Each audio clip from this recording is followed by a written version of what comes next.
thinking of something like the squat. Is a squat the greatest exercise for your legs? A lot of this stuff that we're into now, a lot of the changes that we've made to our fitness all started when we had Doug Brignoli on the show. That was really fucking cool to hear, and thank you.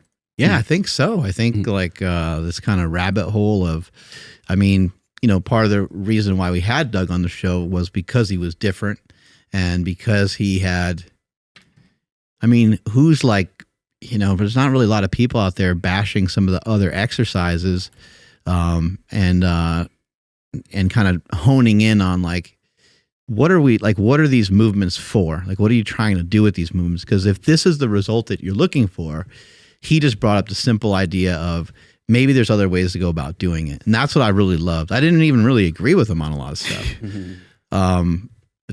But like, thinking of something like the squat, is a squat the greatest exercise for your legs?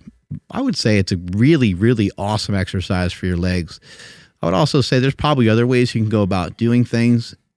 And I'd also probably, just looking back at my own like lifting, I would say that, if my main goal was like muscles, just size of my legs and things like that, I could have went about things differently, but I never really had that as much of a goal for myself personally. But anyway, it just brings up a really good point of like, what is it that you're trying to do? And a lot of times when people are in the weight room, they're usually trying to get stronger or they're trying to look better. And then people will say, oh, I lift weights for football or I lift weights for wrestling. Or, well, if you're lifting weights for those reasons, maybe some of the exercises or maybe some of the things you're doing, maybe they can be looked at differently because maybe there are some things you could do. There's always going to be like an optimal way. There's always going to be something out there that you're probably not doing or addressing. But like the little stuff that we've been messing with, the feet and mobility drills and like all these different things. Like if I can jujitsu longer, well, then I'll be better at it. If I can run every day and have zero pain and zero setbacks, then I'll be better at it. If I can lift. So it's like, what are these things that you can recover from? And like back to Doug's point on the squat, him being so brilliant, a squat's a tough thing to recover from because it just like takes over your whole body. You do 5 sets of 10 of squats. It's going to be a rough day the next day. But if you did some of the Doug Brignoli exercises, your legs are going to be sore. You're going to have felt it because those are exercises that really do tap into the legs. But like your lower back's not going to be taxed. You're not going to be walking around as jacked up. You're still going to be sore. You're going to walk around as jacked up. So he brought up a lot of great points, and I think he led us down some of the path that we ended up on with all these different things, all these different people that we brought in. Mm-hmm. Yeah, he gave me an opportunity to do what I love to do without pain. Like when we first had him on, I was going down this really cool path where I'm like, I'm just going to show up to the gym. I'm going to be in pain, but I'm going to do stuff that just doesn't hurt. So I'm like, I know I'm supposed to do bent over rows, but I'm not going to do them because they hurt my back. Like instead, I don't know what I was doing at that time, but I was just basically chasing the pump. Mark and I were on a walk and I was telling him like, dude, I feel like I'm making some good progress. I'm not really hurting myself. Like, after Doug's stuff? This was before. Literally, like I could be way off, but I want to say it was like within a week of us having him on the first time. But telling Mark that I'm making some cool progress, like nothing crazy, and I'm feeling good. I'm like, but eventually I'm going to have to lift some heavy weight. Because at the time it was not heavy. It was more hypertrophy, higher reps. And he just kind of stops and he's just like, well, who says you have to? And I'm like, well, I mean, everybody, right? Like, bodybuilders get huge and they have to lift heavy ass weight.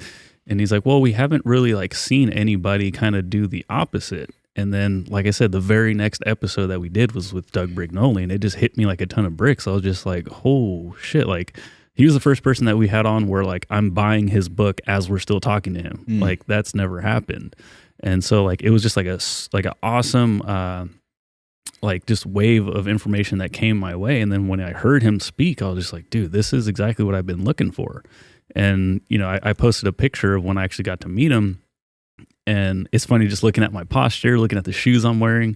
I was like, I was in a lot of pain, but he gave me the ability to still work out and make a lot of progress. So that was like, again, like I said, the timing of it all was really huge. That beginning of that change of the way we were kind of seeing things. Yeah, as far as lifting is concerned, because we did get a lot of people that were different thinkers as far as outside of lifting, but Doug was, if not the first, he was definitely one of the first people that came on that really just kind of said, fuck the barbell. Mm-hmm. I think that's what you titled the episode. Power Project family, how's it going? Now, Piedmontese Beef is a company we've been eating literally for years now because they have some of the best beef on the market, tons of cuts, tons of different types of beef. Check them out. Andrew, where can they get it? At Piedmontese.com. That's PIEDMONTESE.com. And at checkout, enter promo code POWER to save 25% off your entire order. And if your order is $150 or more, you get free 2-day shipping. Links to them down in the description as well as the podcast show notes.